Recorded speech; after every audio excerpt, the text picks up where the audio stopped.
देख सकते हैं कि हम लोग एग्जैक्ट वही लोकेशन पे जा रहे हैं और आग बुझाया जाएगा, क्योंकि जंगल हमारी माता है और हमको कुछ नहीं आता है।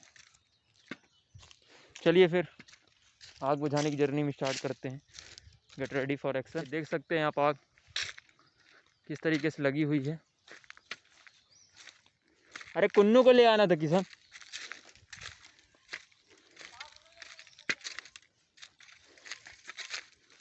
पहले तो काट दो, पता है पत्तों को काटना पड़ेगा, काटना पड़ेगा, काटना। चलिए फिर शुरू होते हैं अपने काम में। देख सकते हैं आप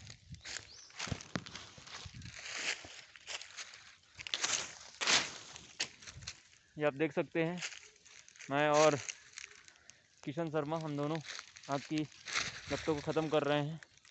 तो अब तो सीधा आग बुझने के बाद ही अपन बात करेंगे। ओके, तो गेट रेडी फॉर एक्शन। जैसा कि आप देख सकते हैं जो फायर है वो ऑलमोस्ट ब्रेक डाउन की जा चुकी है और एक बार इंस्पेक्शन कर लिया जाए कहीं और तो नहीं है। फिर इसके बाद फाइनली कंप्लीट होने पे हम लोग यहाँ से निकलेंगे और अपने साथ फॉरेस्ट के भी कुछ ऑफिसर्स हैं जो कि अपनी रिस्पॉन्सिबिलिटीज़ को निभाते हुए उन्होंने अपना रिस्पॉन्सिबिलिटी कंप्लीट किया। और सिंस क्या है कि जैसे कि मैं बता भी चुका हूँ पहले भी कि आज ऑक्सीजन की सप्लाई की डिमांड कितनी ज़्यादा है और इससे समझ में आता है कि आज की डेट में जो नेचुरल ऑक्सीजन है उसको कंटेन करना this is very important and very crucial for our life also. ये कहना चाहूँगा मैं कि इन सब का केवल एक ही रीज़न है, वो है अनअवेयरनेस और एक लेज़ीनेस। तो जितने भी पीपल हैं वो अगर कोशिश करें तो हो सकता है कि अगर कोशिश करें तो इस तरह की फायर को बचा सकते हैं। एंड सिंस विवेकानंद का बहुत अच्छा डायलॉग है कि युवा की सोच और युवा की शक्ति यही देश को बदल सकती है। तो आई थिंक अब हमारा समय आ चुका है कि हमें एटलीस्ट अपने एक बिजी शेड्यूल से होते हुए हमें कंप्लीट करना चाहिए इसको और अपनी रिस्पॉन्सिबिलिटी समझना चाहिए एज अ सिटीजन। सिंस क्या था, जब मैं एसएसबी में था तो जब एसएसबी की प्रिपरेशन कर रहा था उस दौरान बहुत सारी ऐसी चीज़ें मैंने पाया। तो उनके OLQs में एक है सेंस ऑफ रिस्पॉन्सिबिलिटी और उस सेंस ऑफ रिस्पॉन्सिबिलिटी में एज अ सिटीजन हमारी क्या रिस्पॉन्सिबिलिटी बनती है इसी को बताया गया है। और जैसा आप देख सकते हैं कितनी सारी स्पीसीज़ का यहाँ लॉस हुआ है एज वेल एज ये जो ट्रीज़ की लीव्स होती हैं ये बहुत ही ज़्यादा हाईली कंटेन ह्यूमस होता है, बहुत ही फर्टिलिटी को सॉइल की फर्टिलिटी को बढ़ाने में बहुत बड़ा योगदान करता है। But due to our carelessness हम इसको लॉस करते जा रहे हैं। सो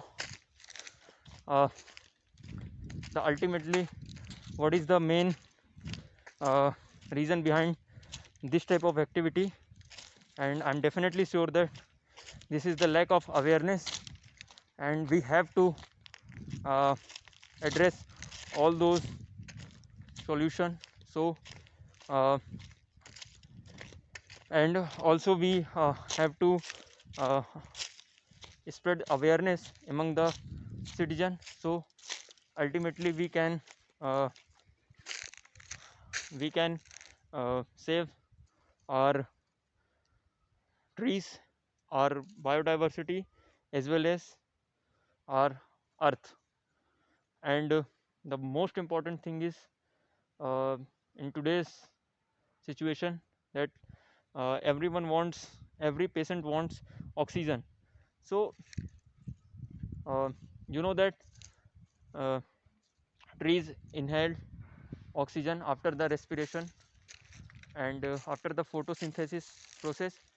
So we have to understand and we have to uh, understand the situation, as well as we have to try to understand our environment, because it gives a lot. And this is my responsibility, and I hope whenever this kind of situation will came, I will address on them. So thanks friends, and I hope my activity will inspire you, and also this will encourage you to save your environment as well as your forest, because environment is all for you, and without environment you can't survive. Okay, and you can see that these leaves of trees, and देख सकते हैं आप किस तरीके से एक जागता हुआ पेड़ मर गया और पूरी कम्प्लीटली डेड प्लांट में कन्वर्ट हो गया। तो अब इससे क्या समझा जा सकता है कि क्या ये ऑक्सीजन प्रोड्यूस करेंगे?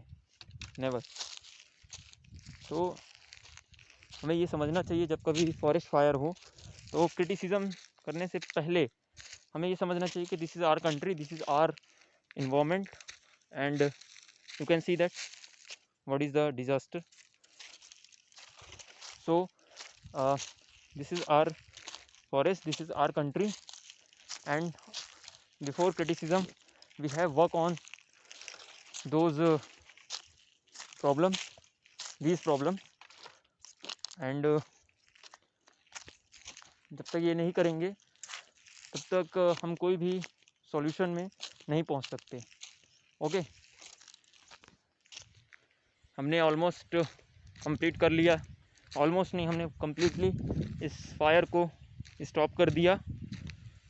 और आप ये देख सकते हैं, ये जो हमारे जस्ट फ्रंट में जो दिख रहा है रेंज, ये है Maikal range. Okay, so ultimately मेरा बस इस वीडियो को रिकॉर्ड करने का मेन इंटेंशन ये नहीं था कि मुझे शो ऑफ करना था, बट कि मेरा मेन इंटेंशन ये था कि कोई भी एडवेंचरस एक्टिविटी करने से पहले थोड़ा सा रिस्क, अगर रिस्क टेकिंग एबिलिटी थोड़ी सी कम है, उसमें रिस्क कम है, तो आप उसमें चांस लेना चाहिए। और अगर उस चांस से आपका इन्वॉल्वमेंट बचता है तो मैं तो कहता हूँ डेफिनेटली लेना चाहिए। Okay, so here sir is also present, forest officer also present, and my brother also present. So we all are doing a great job, I hope. So friends, that's all for today's, and we will meet soon. Thank you.